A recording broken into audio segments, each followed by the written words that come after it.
দেখুন, আমি বিশেষভাবে সক্ষম, তবু আমি কিন্তু জেনারেলদের সঙ্গে পাশ করে আজকের এই জায়গায় পৌঁছেছি। সুতরাং আমি মনে করি আমি প্রতিবন্ধী নয়, আমাকে প্রতিবন্ধী করে রাখা হয়েছে। বারবার আন্দোলন করছি যাতে মুখ্যমন্ত্রী আমাদের এমন একটা ভ্যাকান্সি দেবে, সেই ভ্যাকান্সিতে আমরা সকলেই যারা টেট পাস করেছি তারা চাকরি পাবো, কিন্তু শেষ পর্যন্ত তা হলো না। মাত্র 13,421টি শূন্য পদে আমরা প্রত্যেকে চাকরি পাবো না, খুব কম সংখ্যক। সেই জন্য আমরা আন্দোলন করতে বেরিয়েছি যাতে মুখ্যমন্ত্রী আমাদের কষ্টের কথা চিন্তা করে আমাদের 50,000 ভ্যাকান্সিতে আমাদের ইন্টারভিউয়ের নোটিফিকেশান দেন। পড়াশোনা করে আজকের এই জায়গা পৌঁছেছি শুধুমাত্র ভবিষ্যতে একটু ভালো থাকার জন্য। আজ আমি কত কষ্ট করে দিন যাপন করি ছোট বাচ্চাকে নিয়ে। আমার ছোট বাচ্চা আছে, একটা 2 বছরের ছোট বাচ্চা আছে, সেই বাচ্চাকে নিয়ে আমাকে থাকতে হয়। চাকরির আশায় এক ভদ্রলোক আমাকে বিয়ে করেছিলেন, কিন্তু চাকরি পাইনি বলে সে আর অপেক্ষা করেনি, বাচ্চার সামনে আমাকে রেখে দিয়ে চলে গেছেন। তো টিউশন পড়িয়ে ভালো ইনকাম হয় না। সরকার বেকার ভাতা দেয়, যেটা ললিপপের মতো ভুলানো বেকার ভাতা দেয়, ওই বেকার ভাতা নিয়েই কোনোক্রমে দিন চলছে।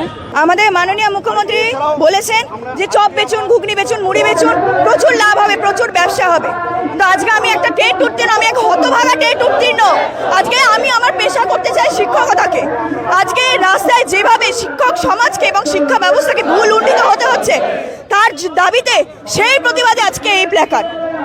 আমরা এটাই বলতে চাইছি যে আমাদের মাননীয় চাইছে এই চপ শিল্প রাজ্যে ব্যবসা হয়ে দাঁড়াক, শিক্ষকতা পেশা মানুষ ভুলে যাক।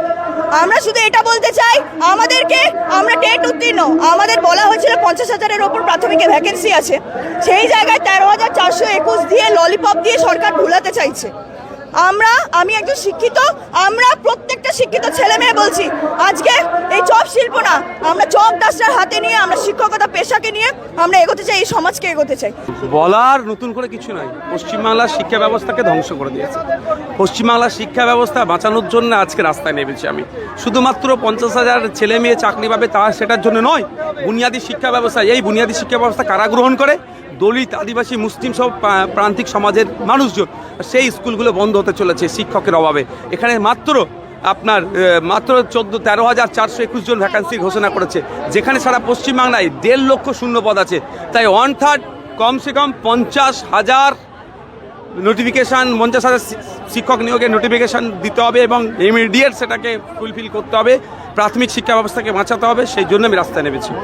যেটা ছেড়েছে সেটা শুধুমাত্র 2002-এর টেটেদের জন্য না। আমি একজন নাগরিক হিসাবে, দায়িত্বশীল নাগরিক হিসাবে বলছি, সেটা থুতু দিয়ে আটা ছানা ছাড়া আর কিছুই নয়।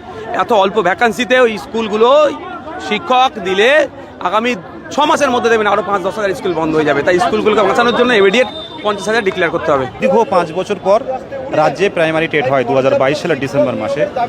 তো সেই টেট উত্তীর্ণ আমরা, পুজোর আগে একটা ভ্যাকান্সি দেওয়া হয়েছে 13,421টি ভ্যাকান্সি, সেটা শুধুমাত্র নামমাত্র। আমরা অনেক টেট উত্তীর্ণ দীর্ঘদিন অপেক্ষা করে আছি মুখ্যমন্ত্রীর হস্তক্ষেপের দাবিতে। তো এই কম ভ্যাকেন্সি হলেও নতুন যারা টেট উত্তীর্ণ আছে আর পুরনো যারা আছে তাদের নাম্বারের একটা ডিভাইডেশন হবে, আর এত কম ভ্যাকেন্সিতে একটা ভালো প্রতিদ্বন্দ্বী তৈরি হবে, অনেকেই বাদ চলে যাবে। তো সেই জায়গায় অনেকে বয়সও হয়ে গেছে, যেহেতু দীর্ঘদিন ধারাবাহিক নিয়োগ হয়নি। আমরা চাইছি একটা বড় ভ্যাকান্সি দিয়ে নিয়োগ করা হোক। আজকে শান্তিপূর্ণ মিছিল, যদি এটা না মানা হয়, জেলায় জেলায় যেখানে মুখ্যমন্ত্রী সেখানে আমরা বারবার বলছি যে আমাদের এতদিনের এই 3 বছরের আন্দোলন পাশ করার পর কোনো রাজনৈতিক রং কিন্তু নেই।